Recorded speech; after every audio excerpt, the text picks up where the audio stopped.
Hi, this is Jenny Rowlands from the Centre for Mindfulness, and I'm delighted to welcome Dawn Campbell, the Director of the Authority for Professional Coaching and Mentoring.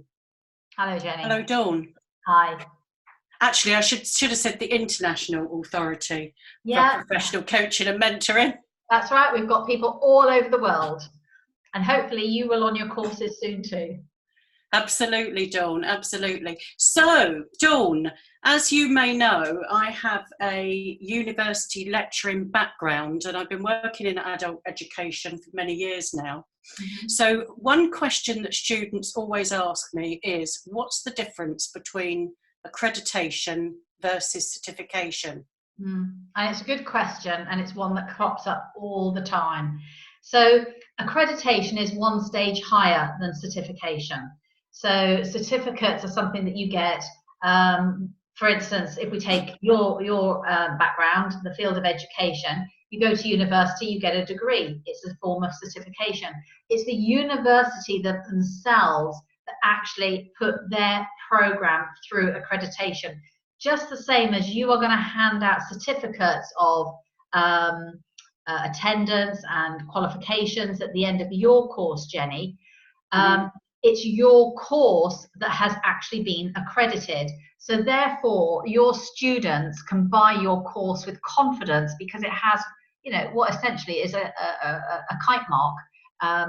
So accreditation is very important because it pulls together all the different elements, which certification is one. Excellent. That's very clear.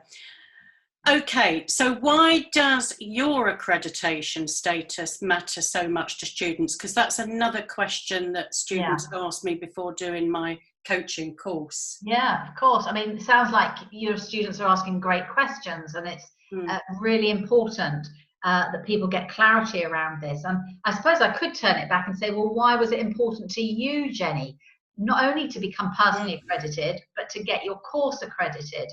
What were your key reasons? I guess it really, for me, it's about having an ethical framework to work with, and knowing that there is a body overseeing the work that we're doing. And as a social worker and having that professional background in social work, it's really important to have standards and ethics surrounding the job role, really. And because it gives the public confidence and trust in you as a practitioner, knowing that you have standards. Exactly. And increasingly we just assume that every industry is accredited, but coaching and mentoring is still largely an unregulated industry. So we set up in 1998 to be self-regulation and set the industry standards. So your accreditation status matters for several reasons, but the main one, the biggest one, is that it creates this very important differentiator between you and the non-accredited practitioners out there. So if we take the UK market, I hear that there's about 130,000 people calling themselves coaches. Now, some of them will be great coaches. Some of them will have bought a diploma online. Some will have done a weekend course. Some will have done a free course. Some won't have done any course, but think, I like coaching. I like helping people. I'm going to call myself a coach. Being accredited means that you're adhering to some very high professional standards, that you have got a formal recognition of your training. You're properly trained, you're certified, you've got experience, you've demonstrated capability, and therefore you've got a certain amount of credibility and integrity and authenticity when it comes to being in front of your client. You're adhering to the standards and ethics of the industry, and you've signed a professional code of conduct. All of that proves that you care about being the best, having that intention of protecting your client's well-being and also their finances. It means that you've got some guarantees in place, you've got a complaints procedure in the event that things do go wrong, and they can sometimes, Jenny, let's be honest. You've got a body to go to mediate to get things resolved before we become this sue culture like the USA. So accreditation, I think, is absolutely vital, not just to us as practitioners, but also to clients. They're increasingly savvy and checking our credentials and thinking, who should I hire? Right, what's their background? Are they properly trained? Are they insured? Are they accredited? Can they help with what I'm looking for? What's their niche market? And there's barely a week goes by when I don't get an email from a member of the public checking that the coach they're thinking about hiring is actually accredited, because they can't find them on our directory. So they're becoming increasingly aware of the importance of doing their own due diligence. Yeah, that's a good point there, actually, speaking about the public and how much more switched on they are with regard to this, and probably because there are so many people practicing out there in different roles. There's a lot more entrepreneurs now than we ever had. So I guess it's an open market for anyone, and I have seen, you know, it's so easy to buy yourself a diploma now online, without going through the robust training that I went through. And you know, and I'm quite proud that I did. You know, I did a proper college course. I'm really proud that I did that. So yeah, so thanks for clarifying that, Dawn. I think there's a lot of benefits there. There is. And you know, we didn't set this organization up in 1998 to just for the fun of it. You know, this is an organization run by coaches for the benefit of coaches, but ultimately it is about protecting the end user. So whether that's a student going on a course like yours, or another mindfulness course which is not accredited, which one are we going to recommend? Obviously the one that we believe has achieved the standards. But it's also about the public who are thinking, well, shall I hire that coach or that mentor or whatever? So it's all about, and I think that's what sets us apart from some of the other accreditation bodies around the world. We are the only body that's approved by the British Ombudsman, and we are the only body that actually says our mission isn't to be the biggest, it is about being the best, and our mission isn't about pleasing shareholders and bottom line profit. It's actually about protecting the end user. So we never lose sight of the reason why we set up in the first place. Yeah, and that's it. There's no hidden agenda there. And I know for sure that when I came to you for accreditation, that it was a rigorous process that I went through. And I had to demonstrate that I had completed over 1,500 client hours to get my master accreditation certificate. So I know how important it is and how much you ensure those standards. Okay, so the next question really is, what added value can you offer in terms of the benefits to trained coaches? Yeah, well, there's a huge amount, to be honest, Jenny, and this is just a sort of snapshot. The picture in the middle is a downloadable evolving benefits leaflet from the website, and on the left what we have, because our benefits can easily be split into sort of two categories, I would say: CPD, that's personal development, and business building. You know, what other benefits does somebody need? I don't know, but you know, when somebody is accredited, what we tend to find is they are lacking the business acumen to set up their business. So they leave college or university or a coaching course, perhaps with great coaching skills, but they don't necessarily have the business acumen. So CPD, ongoing CPD from senior to practitioner, to senior to master and fellow and so on, is very important, and we're there for the life of a practitioner. But also it's the business building, because so many small businesses never get off the ground. So we've created this program on the left called the Business of Coaching, and this is a 12-step, 12 modular, so we call it a 12-month self-teach complementary e-program that you can put yourself through, which is going to talk to you about everything from, you know, how do you create a business plan? Do you even need a business plan? What is your niche market? How do I know what to charge? How do I approach social media? How do I find an accountant? Do I need a website? All of that and so much more. And we've invited special guest speakers where possible, and there's downloadable documents to support that, lots of templates, etc. So that's over and above what goes on in the secure members area. When we're promoting things, they come out through the weekly bulletin. So whether it's a CPD or a business building webinar opportunity, everything is communicated through the weekly bulletin. And we've just published our first co-authored book, How to Win and Keep Clients.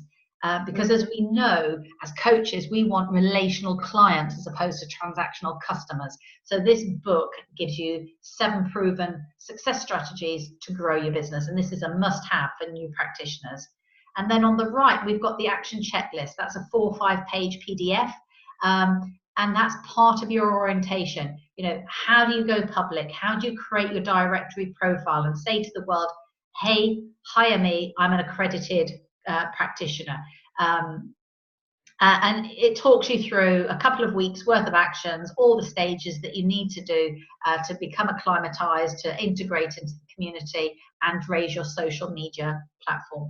That is just like a snippet of what goes on behind the scenes in terms of the value added benefits, Jenny.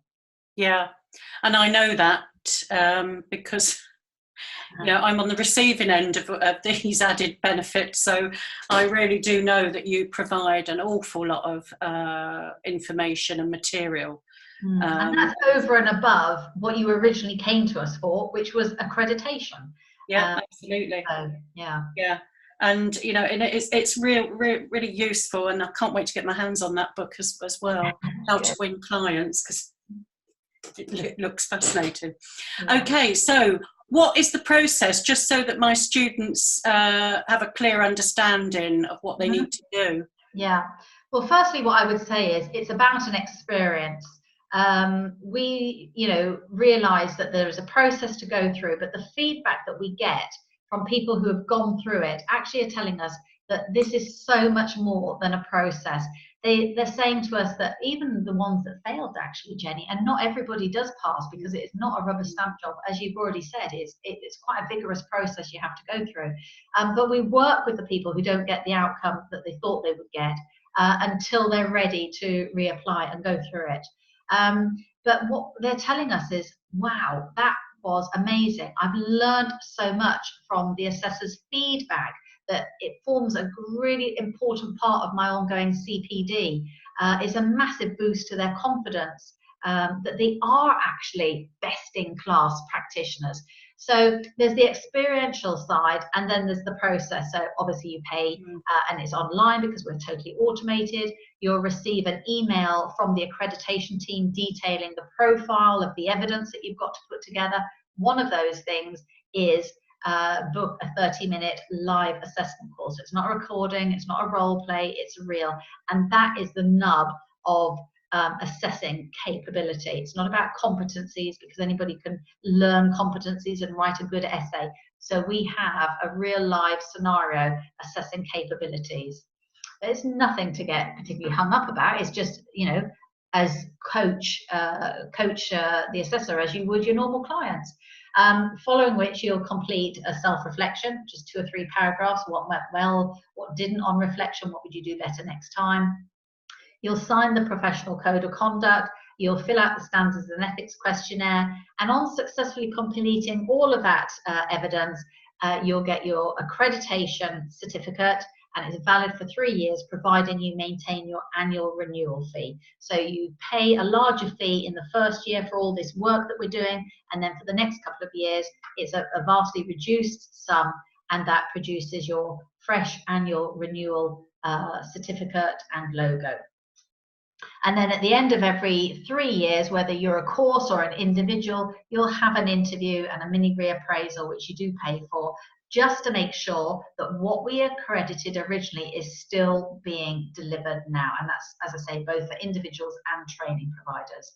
So yeah, it is a vigorous process, but if you're going to challenge yourself and you want the very best for your clients, it's worth getting out of your comfort zone and putting yourself through this.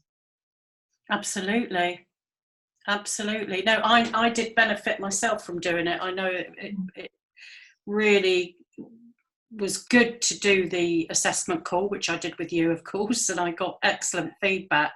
But feedback about the things that I needed to develop on as well, and that's really important because we can get stuck and we can get complacent with, stuck in our own ways, really, of working. And it's good as a refresher to have somebody oversee that, because obviously there are a lot of coaches that don't have supervision, and it's not a requirement to have supervision. So to go through that assessment process, I think, was invaluable for me. Yeah, I mean, you're right. In our industry, it isn't mandatory, but it's extremely highly recommended that you have a coach, a mentor, or a supervisor. And of course, we need those things at different times. You don't have all three. You might have a business startup coach, and then once your business is going, you might have a business mentor, and then you might have some calls that are a little bit difficult and go to a supervisor to discuss them with. So having that support network, that dream team, is really, really important. Oh yes, couldn't agree more. So when is it necessary to apply for the professional status then, Dawn?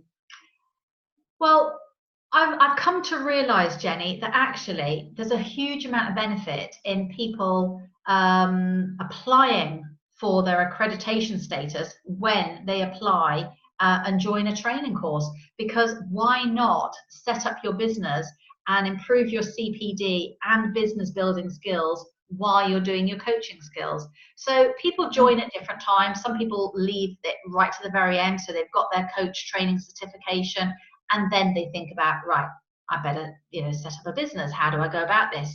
And then they will join. Well, they don't join, they apply for their accreditation status, which gives them access to all the benefits in the secure members area. However, increasingly what we're finding is that students, we live in a very fast-paced world and people have very short attention spans. They want to crack on. So if they're anything like me, I went on my residential weekend, and then on the Monday morning I ordered my business cards and I set up my business. But I still had a year on my course of submitting essays and doing mentoring calls, and I had my final assessment to do, and I had to hand in my thesis, etc. But I set up my business very early on. And once I had got my certification and got my insurance and dotted the I's and crossed the T's, I was ready to throw open the doors and say, hey, world, hire me, and you can now pay me a full fee, because I've been doing this for a while. I've got lots of testimonials. So I was sort of practicing while I was in training. So I would urge anybody who's thinking about actually turning this into a business, do it as soon as possible. Yeah, absolutely. Strike while the iron's hot, I would say. Exactly. Otherwise, it just gets left on the shelf, doesn't it? And I do happen to know an awful lot of people that have qualified as coaches and they don't move on to actually practice. And then it gets to a point where they lose their confidence then. It becomes old, news for them, and they don't bother to do anything about it. So I think that's a really good point, Jenny, and you're absolutely right. People lose their confidence, and then they think, oh, I just need another course, and then they go on another course, and then they go on another course, and so they become perpetual students, and they never really get a return on their investment. So yeah, I mean, it just dive in and do it. You've got nothing to lose. You're not going to become accredited until everything's finished, but applying for your accreditation status just means you've got access to all that lovely CPD and business building resources, and the private members area, all the business templates, like how do I write a contract, how do I write a complaints procedure, how do I get testimonials. Everything's already there for you just to download and tailor. So why wouldn't you do it? Why wouldn't you, indeed? And you've got access, to you and David, which is incredibly supportive. And I think just generally having you to talk to is enough, really, to be honest with you, because it's a coaching experience in itself. Because the thing with us coaches is that we still need coaching as well, don't we? Absolutely. We can perhaps self-coach in some areas, but it's very difficult to coach yourself in this type of industry, I think. Yeah, I mean, I always say to students is, catch yourself with your anxieties or your concerns and think about, well, if this was a client scenario that I was presented with, how would I coach the client through this? So you will actually become the beneficiary and your own best client, but you still need the support of somebody. I kind of liken it to, if you want to learn to play tennis or squash or badminton, you don't play with somebody who's like you, sort of pub standard. You play with somebody who's more champion type standard. That's what brings your game on. So that's why the assessment is so important, because you're being assessed by somebody who is trained to give you feedback in a really constructive and empowering way. So you feel great about the outcome of the call, and you've got actions to go away and do, so that you learn from it. And you don't get that from your study buddies, because they're not trained in giving feedback. So yes, you're absolutely right. Time spent with master coaches, fellow coaches, mentors, supervisors is invaluable. Make that investment in your future, and your clients will love you for it. Yeah, well, it's having that critical friend as well, someone who is not afraid to challenge thinking, to ask you those questions that your study buddies don't, because they want to be nice. Yes. And they want you to be nice when it's their turn as well. Well, precisely, and that's it. So it's reciprocal. So yes, that's the important thing, is I think having a critical friend, to help you work through the challenges that coaching could bring. So wonderful. That's all good information. Thank you so much, Dawn. You're very welcome. And anybody who's listening to this and is thinking, oh, perhaps not now, just ask yourself when. If not now, when? And by not doing it now, what are you putting on hold? Yeah, absolutely. And if you need help coming to a decision, speak to Jenny or I. It can be over Skype or Zoom or by email. But otherwise, we look forward to welcoming you, as it says on the last slide, to our global community, because we are truly international. We've got clients all around the world, and it's a very supportive network. And we look forward to supporting you and your business grow. Thank you, Jenny. Excellent. Thank you, Dawn.